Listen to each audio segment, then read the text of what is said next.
UBAC presenta.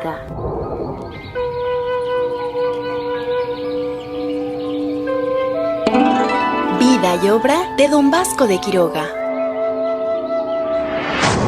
Primeros años. Don Vasco de Quiroga, conocido como Tata Vasco entre los purépechas, nació en Madrigal de las Altas Torres, Castilla la Vieja, en fecha incierta, aunque se le ubica en torno a 1488, poblado en que nació también Isabel la Católica. Fue bautizado en la parroquia de San Nicolás, de ahí la gran devoción por ese santo, cuya memoria traería a la Nueva España. Realizó estudios en cánones equivalentes a la carrera de Derecho en la Universidad de Salamanca, donde recibió una formación humanista con bases filosóficas y teológicas de la escolástica, que habría de proyectar en su pensamiento y obra. Durante su estancia en la universidad ingresó a la Soberana Orden Militar y Hospitalaria de San Juan de Jerusalén, donde adquirió compromisos de servicio, protección a los débiles, a ser caritativo, casto y luchar por la justicia. Virtudes que habría de manifestar más tarde en su vida, particularmente en Nueva España y Michoacán, como juez, oidor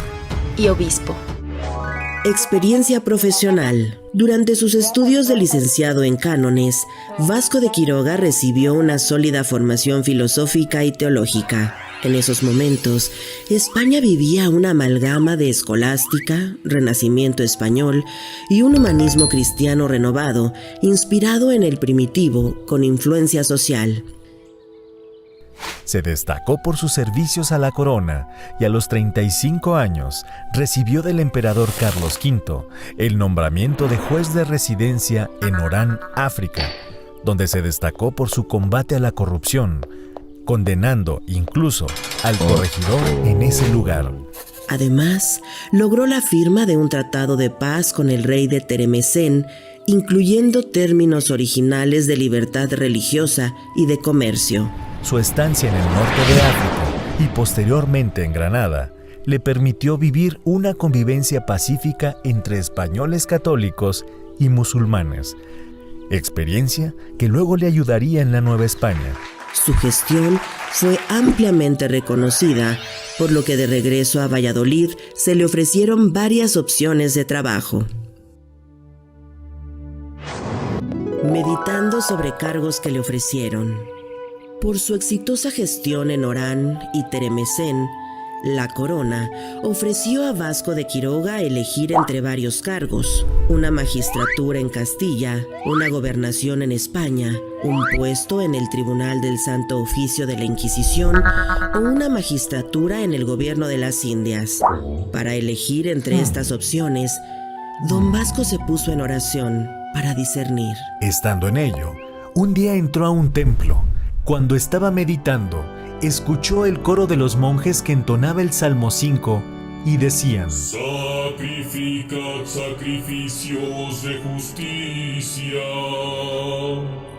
y esperad en el Señor. Son muchos los que dicen: ¿quién va a favorecernos? Estas palabras le impactaron y las interpretó don Vasco como un mensaje divino, que hacía alusión a la difícil situación en que vivían los naturales en la Nueva España y que clamaban auxilio. Esto impulsó su resolución para ser miembro de la Segunda Audiencia, que venía a impartir justicia en las Indias. Nombrado miembro de la Segunda Audiencia, don Vasco de Quiroga llegó a la Ciudad de México en 1531 junto con sus compañeros oidores. Este cuerpo colegiado se abocó a someter a juicio a los miembros de la Primera Audiencia que tantas injusticias habían cometido en estas tierras. De ello, resultó que encabezados por Nuño de Guzmán, fueron condenados y remitidos a la península. Como juez que era, don Vasco se dedicó a un intenso y extenuante trabajo para impartir justicia. En esta tarea no se limitaba a juzgar con las normas españolas, sino que se hacía acompañar por 4 jueces indígenas a fin de adecuar sus decisiones a los usos y costumbres de los indígenas. Esta actitud de escucha de inmediato fue reconocida por quienes buscaban justicia, por lo que se le acercaban para recibirla. Don Vasco no solo se limitó a una labor profesional o como autoridad, sino que al observar cómo muchos indios vivían en la miseria y deambulaban por las calles en busca de alimento, esta situación provocaba desorden social e impedía poner orden en la ciudad, según relató en una carta a la corona, por lo que ideó un remedio a ello. Como fruto de sus reflexiones y ante la pérdida del tejido social y del fin del mundo indígena, Don Vasco ideó fundar pueblos nuevos donde trabajando y rompiendo la tierra de su trabajo se mantengan y estén ordenados en toda buena orden de policía y con santas y buenas y católicas ordenanzas. Para ello, de sus recursos, adquirió unos terrenos a 2 leguas de la Ciudad de México y fundó ahí el pueblo Hospital de Santa Fe. Allí convocó a los naturales, con cuya ayuda se fue desarrollando una ciudad que llegó a contar con cerca de 30,000 habitantes. En el nuevo pueblo se empezó a instruir a sus habitantes en diferentes oficios. Se impartía instrucción y se les evangelizaba. De esta manera, se restablecía entre los habitantes del mismo el tejido social a través de la práctica de la solidaridad.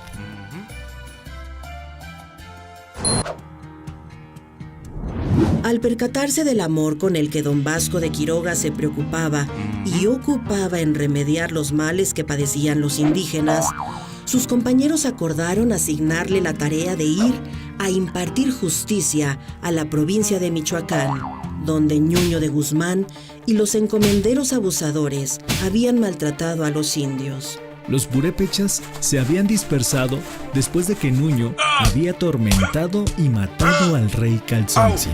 A pesar de que él no había ofrecido resistencia a los españoles, había pactado con ellos y se había convertido al cristianismo. Este hecho generó gran desconfianza entre los habitantes de esas tierras, por lo que se habían dispersado por las montañas quienes no habían sido sometidos o esclavizados en las minas. Sin embargo, con la llegada de Don Vasco, que lo hizo pacíficamente y con disposición para impartir justicia imparcialmente, poco a poco empezó a superarse esa situación. Su bonomía y buen trato impresionó a los naturales.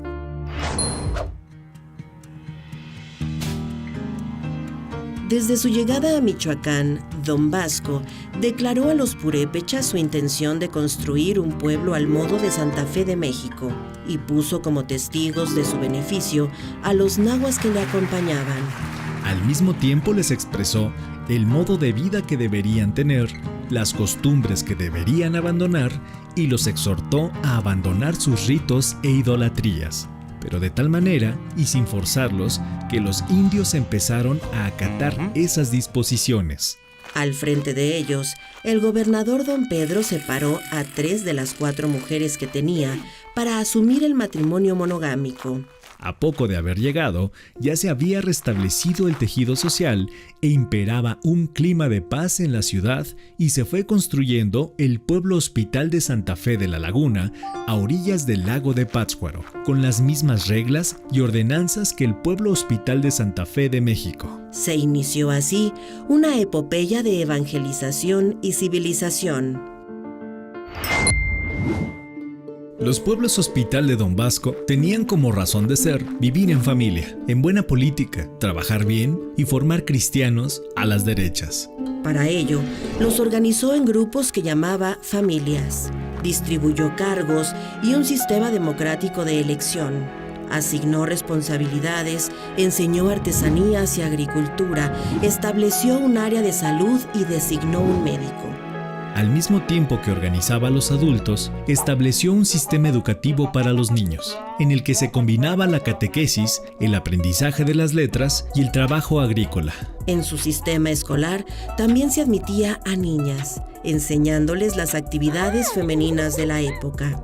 Aunque en la fundación de estos pueblos Don Vasco canalizó sus recursos, inicialmente la idea era que fueran autosostenibles, cosa que se logró. Desde el inicio, Don Vasco inculcó a los indígenas a ser solidarios con los necesitados, compartiendo bienes y conocimientos. Convencido de la maleabilidad de los indios, ellos respondieron a sus expectativas.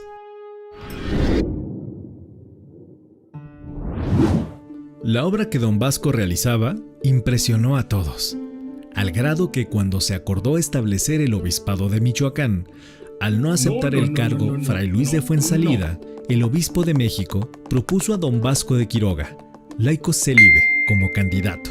Su argumento eran las obras realizadas y su ejemplo de vida austera, su actuación como juez, el haber gastado sus recursos en los pueblos hospital, su humildad y sabiduría.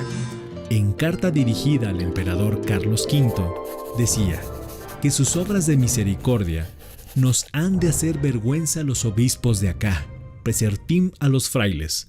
Fue así como el Papa Paulo III lo nombró primer obispo de Michoacán. Para ello, antes tuvieron que imponérsele las órdenes menores y mayores en forma sucesiva. Tomó posesión de su sede en Tzintzuntzan en agosto de 1538, con solo la bula de su nombramiento, y finalmente fue consagrado por el obispo Fray Juan de Zumárraga en 1539.